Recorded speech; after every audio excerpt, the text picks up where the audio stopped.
السلام علیکم۔ محبوب نجمی آپ کی خدمت میں پیش ہے۔ ایک تازہ قطعہ آپ کی خدمت میں پیش کرنا چاہتا ہوں، جس کا عنوان ہے سل کے بٹے۔ کیا سل کے بٹے؟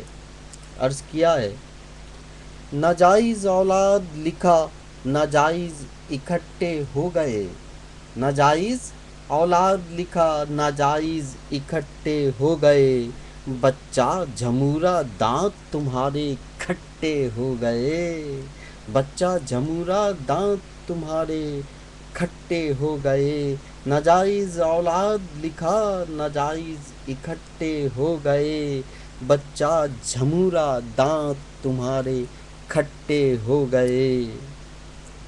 اور عرض کیا ہے: چمگادڑ کی مانند سر نیچے پیر اوپر ہو گئے، چمگادڑ کی مانند سر نیچے پیر اوپر ہو گئے، مرچیں لگ گئیں سل کے بٹے ہو گئے، مرچیں لگ گئیں سل کے بٹے ہو گئے۔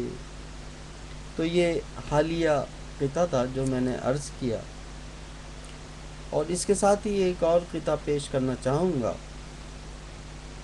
جو کہ 13 جنوری کو جاپان کی ایک مقامی ویب سائٹ پر شائع ہوا، جس کا عنوان تھا ناجائز اولاد۔ اور اسی دن 13 جنوری کو جاپان کی تاریخ میں ایک ایسا واقعہ پیش آیا جو پورے پاکستانیوں کو شرمسار کرتا ہے۔ یعنی اسی دن اس ویب سائٹ کو چند غنڈہ عناصر نے اپنی غنڈہ گردی اور بدماشی سے بند کرا دیا، اور آج تک یہ ویب سائٹ عمل میں نہیں۔ بہرحال 13 جنوری کے اس قطعے کو،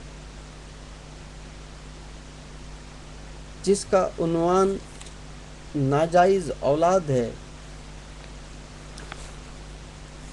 پیش کرتا ہوں۔ کچھ وقت دیا تھا میں نے تجھے، کچھ وقت دیا تھا میں نے تجھے، نہیں مانتا خبیث میں کیا کروں، نہیں مانتا خبیث میں کیا کروں۔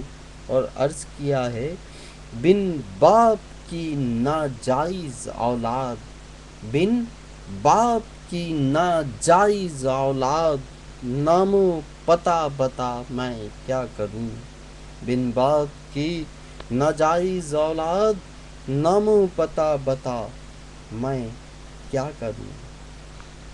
دوستوں اور ساتھیوں، لکھنے لکھانے کا حق ہر شخص کو ہے، کہنے سننے کا حق ہر شخص کو ہے، لیکن جاپان کی تاریخ میں پاکستان سے نسبت رکھتے ہوئے جو واقعہ پیش آیا اس غنڈہ گردی کا، ان عناصر نے جنہوں نے قانون اپنے ہاتھ میں لینا چاہا، جو لوگ یہ بھول گئے کہ اس امن پسند ملک میں قانون ہاتھ میں لینے کا کیا مطلب ہوتا ہے۔ میں عرض کر چکا ہوں کہ شاعری میری فطرت ہے، میں کوئی سیاست دان نہیں، لیکن جب میں لکھتا ہوں تو ایک حقیقت کا سمندر میرے پیچھے ہوتا ہے۔ بہرحال بہت افسوس سے ناظرین اور اپنے دوستوں کو یہ بتا رہا ہوں کہ خدا کرے، اور یہ دعا کرتا ہوں کہ آئندہ یہ واقعات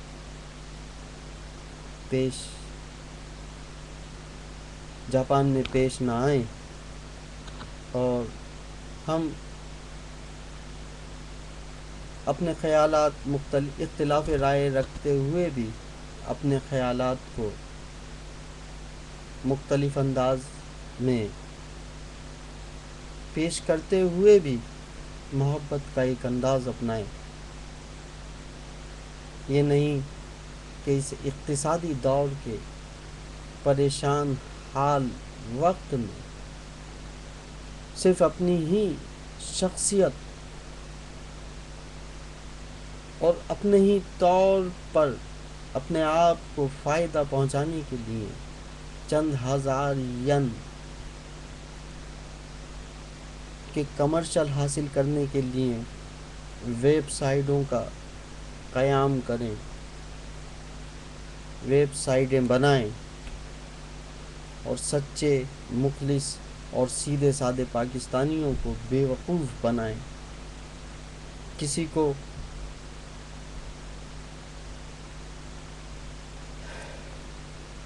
بہرحال کہنے کو تو بہت دل چاہتا ہے، لیکن آئندہ انشاءاللہ یہ سلسلہ زندگی کے آخری سانس تک جاری رہے گا.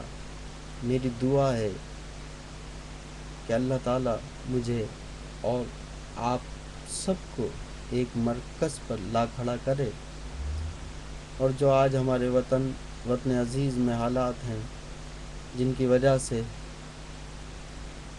ہمیں دنیا کے معاشرے میں کس مقام سے دیکھا جاتا ہے، اس مقام سے نکالتے ہوئے خدا تعالیٰ ہمیں اور ہمارے وطن کو ایک اعلیٰ مقام پر کھڑا کرے.